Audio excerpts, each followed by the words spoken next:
নমস্কার বন্ধুরা, আপনাদের সবাইকে স্বাগতম ভবের বাড়ি ইউটিউব চ্যানেলে। আজ আমরা এমন একটি বিষয় নিয়ে আলোচনা করব যা হাজার বছরেও বেশি সময় ধরে মানুষের কৌতূহলের কেন্দ্রবিন্দু। রামায়ণে বর্ণিত রাবণের 10টি মাথা, এটি কি সত্যি বাস্তবে ছিল, নাকি এর পিছনে লুকিয়ে আছে গভীর দার্শনিক, আধ্যাত্মিক ও মনস্তাত্ত্বিক অর্থ? আমরা যখন কাউকে বলি তার অনেক মাথা, তখন কি সত্যিই আমরা একাধিক মাথার কথা বলি, না আমরা বোঝাতে চাই যে সেই ব্যক্তি অনেক বিষয়ের দক্ষ, বহু দিক থেকে চিন্তা করতে পারে, অথবা তার মধ্যে রয়েছে নানা ধরনের মানসিক প্রবণতা? তাহলে রাবণের 10টি মাথার ক্ষেত্রেও কি একই ব্যাখ্যা প্রযোজ্য? আজকের আলোচনায় আমরা জানবো রাবণের আসলে কে ছিলেন, কেন তাকে দশমুখী বলা হয়, বিভিন্ন শাস্ত্রে এই বিষয়ে কি বলা হয়েছে, আধুনিক মনোবিজ্ঞান ও দর্শন এই বিষয়টিকে কিভাবে ব্যাখ্যা করে, এবং সবশেষে জানবো আমাদের দৈনন্দিন জীবনের সঙ্গে রাবণের 10টি মাথার কি সম্পর্ক রয়েছে। রাবণ শুধু শক্তিশালী ছিলেন না, ছিলেন অত্যন্ত জ্ঞানীও। বেদ, উপনিষদ, জ্যোতিষশাস্ত্র, আয়ুর্বেদ, সঙ্গীত, তন্ত্র ও রাজনীতিতে তার গভীর জ্ঞান ছিল। দীর্ঘ তপস্যার মাধ্যমে তিনি ব্রহ্মার বর লাভ করেছিলেন এবং বহু দেবতাদের কাছ থেকে অসাধারণ শক্তি অর্জন করেছিলেন।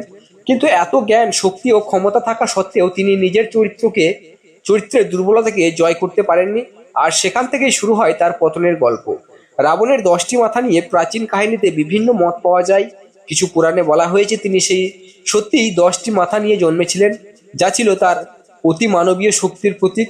আবার অনেক পণ্ডিতের মতে এটি কখনোই শারীরিক বৈশিষ্ট্য ছিল না, বরং এটি ছিল প্রতীকী ভাষা, যার মাধ্যমে তার অসাধারণ জ্ঞান, বহুমুখী প্রতিভা এবং জটিল ব্যক্তিত্বকে প্রকাশ করা হয়েছে। অনেক প্রাচীন শিল্পকর্মে দেখা যায় রাবণের একটি মুখ স্পষ্টভাবে আঁকা হয়েছে এবং তার পিছনে আরো 9টি মুখ প্রতিফলনের মাধ্যমে দেখানো হয়েছে। অনেক গবেষক মনে করেন এর মাধ্যমে বোঝানো হয়েছে যে একজন মানুষের ভিতরে একই সঙ্গে বহু চিন্তা, বহু ইচ্ছা এবং বহু প্রবণতা কাজ করে। দর্শনের দৃষ্টিতে রাবণের 10টি মাথা মানুষের মনের 10টি বড় দুর্বলতার প্রতীক হিসাবে ব্যাখ্যা করা হয়।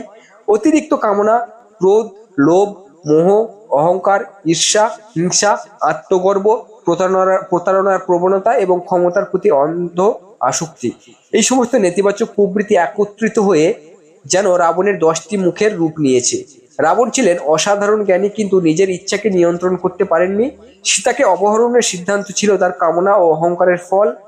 যুদ্ধ বন্ধ করার বহু সুযোগ থাকা সত্ত্বেও তিনি নিজের অহংকারের কারণে পিছু হাঁটেননি। প্রতিশোধের আগুন তাকে যুক্তির পথ থেকে সরিয়ে দেয়, ফলে তার সমস্ত জ্ঞান ও শক্তি শেষ পর্যন্ত তাকে রক্ষা করতে পারেনি। আধুনিক মনোবিজ্ঞানের আলোকে দেখলে বিষয়টি আরো আকর্ষণীয় হয়ে ওঠে। মানুষের ব্যক্তিত্ব কখনোই একমাত্রিক নয়। প্রত্যেক মানুষের মধ্যে একাধিক মানসিক দিক থাকে। কখনো আমরা দয়ালু, কখনো রাগী, কখনো উদার, আবার কখনো স্বার্থপর হয়ে উঠি। রাবণের 10টি মাথা সেই বহুমাত্রিক মানব মনেরই প্রতীক হয়ে উঠতে পারে।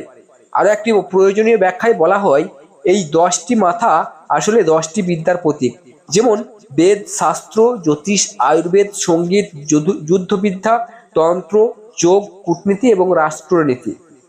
অর্থাৎ রাবণ ছিলেন এমন একজন ব্যক্তি যিনি বহু বিষয়ে অসাধারণ জ্ঞান অর্জন করেছিলেন, কিন্তু জ্ঞান থাকলেই যে মানুষ মহৎ হয়ে ওঠে তা নয়।